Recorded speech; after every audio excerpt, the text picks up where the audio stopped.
So it's one thing to be a published author. It's a completely different level to be a New York Times bestselling author. Can you talk a bit about those factors that influenced your success in becoming a New York Times bestselling author? I'm proud to say the number one factor was luck. I think that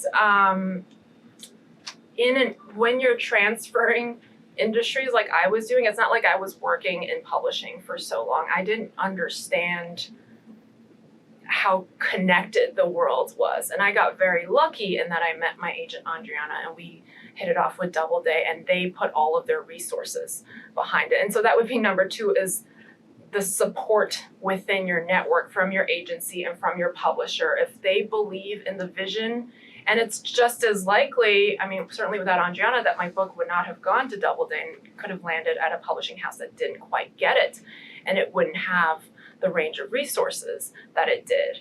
I think also that I was actually shocked that the book was on the list, but I think there is that element of universality and relatability. And I really wanted people, when they opened the book, to feel like they were stepping into my childhood body and experiencing things as myself, and as such see things that were familiar to them because they too experienced a mean teacher or playing a prank on a friend, but then also be open to new experiences, like what it means to be afraid of everybody in uniform.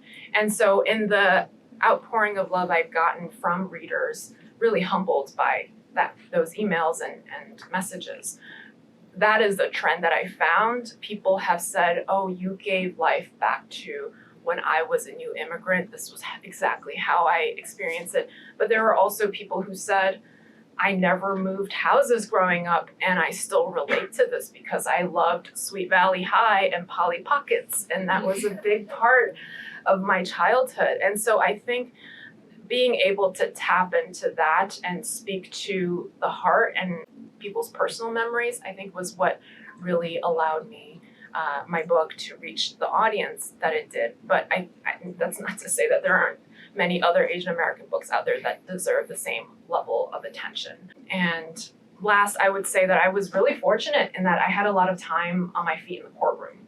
Being an author is almost like you have to be two different people. One person has to be able to be alone and just be writing in solitude for many hours at a time, writing 300 pages, and the other person has to be able to talk to rooms of people, be interviewed, be okay on their feet.